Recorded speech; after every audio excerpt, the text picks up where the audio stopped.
Yo guys, what is up? Kung napapanood mo tong video na to, alam mo na nagtitake ako ng Funded Next Challenge. A successful trade na tayong isa, no?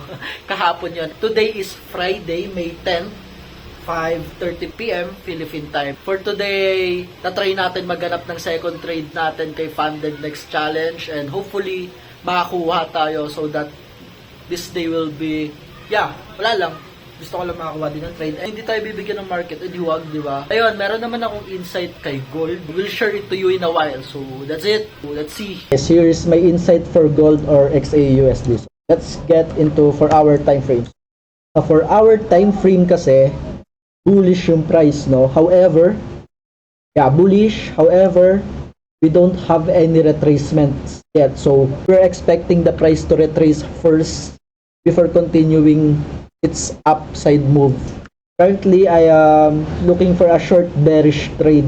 Hanggang dito lang. Or kung mas maano hanggang dito. Pero 1:2 lang naman ito target ko. So, it will depend sa magiging SL natin, no, kung ilang pips siya. Bakit ako naghahanap ng bearish trades? Kasi the price is currently at our FVG. Pag hindi niya yan ni-respect, I'm expecting price na dito na mag-react. Kung wala talaga, I'm expecting a bullish move na tuloy-tuloy. Sakto, almost 50% na yung na-feel na imbalance. So, we can look for bearish trade in 15 minutes. Naghanap na lang ako ng confluence dito, guys. So, ang ina-expect ko is ganitong move muna before I take trade, no? Nandito lang siguro. So, yun lang. I'll update you kung ano mangyayari. Pag may tinake tayong trade, we'll show it to you then. Let's see you later. Yo, nag-coffee ako. Ayan, kape. Bus na. Dashboard update tayo. Yo, dashboard update tayo, guys. So, pinakita ko yung login ID ng in-inspect element ko siya para hindi siya makita. Dashboard update, we're up 2%. So, that can be our buffer. Yan. Yan lang naman. Wala pa naman masyadong kaganapan. One trading day pa lang din naman tayo. So, let's see kung makakuha tayo ng trade today. Yo guys, an update kay gold, nagpapakita na siya ng bearish momentum. Ang position na to is front test lang yan. Hindi ko siya tinake because gusto ko maging strict sa rules ko.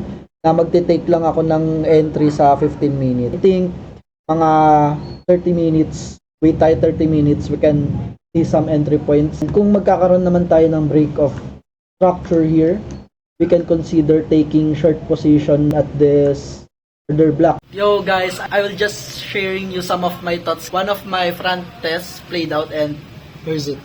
Ayan, nagpe-play out siya. I'm having thoughts na some of us, pag may ganyan tayong trades na nagpe-play out na hindi natin tinake, nanghihinayang tayo. But this time, I'm not feeling that because masaya ako kasi nasunod ko yung rules na gusto ko. Yun na may mahalaga sa trading, yung nasusunod natin yung rules natin. Hindi natin hinahayaan yung emotions na decision para sa atin. That's it.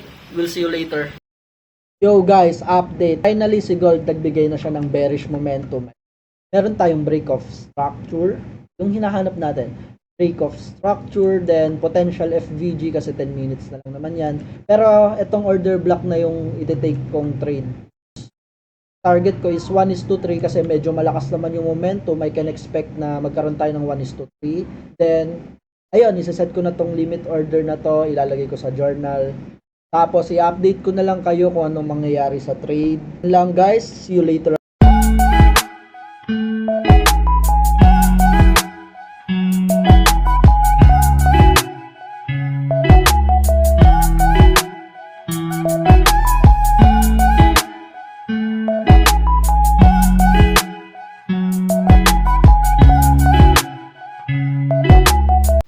Yo guys, update. So, yung gold natin na trade is hinold natin siya ng weekends and kakatipi niya lang. It is May 13, Monday, 2:30 p.m. Philippine time. Show you the chart.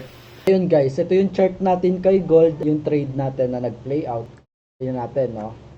Ayan, as you can see, gawa naman natin yung trade plan. Umabot naman siya sa FVG na to, which is our 4 hours for value gap, which is already filled now, no?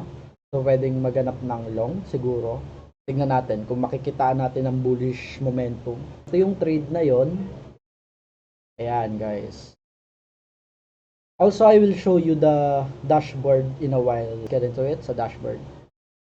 Yon guys, dashboard update tayo. Ayan, balance natin is 6,300 na. 300 na yung PNL natin. Drawdown natin, wala pa. 2 trading days. So, malapit na tayo sa target natin. 480, meron na tayong 301. So, 180 na lang.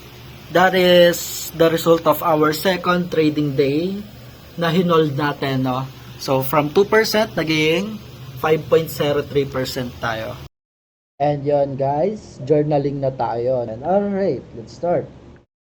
Kunin ko lang yung link na to, no? Lagay natin sa journal natin, which is si Notion, sa exit, embed link, then link, and yung ano natin is plus 180. So, it is plus 3%.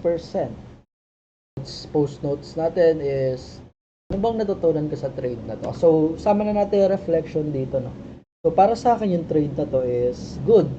This trade is good because I have followed my plan and not let my emotion interrupts with it. So, yan guys, bakit ko sinabing good siya? Kasi sinabing hindi nakialam yung emotions ko. So, ganito kasi yon. Nung time na yung trade na to is nag-Monday, nung nag-open, and also itong mga spike na ganito, ayan, mga ganyang spike, nagkakaroon ako ng emotions dyan. Pero, yun, sabi ko sa sarili ko, paninindigan ko to kasi ayun yung plano ko.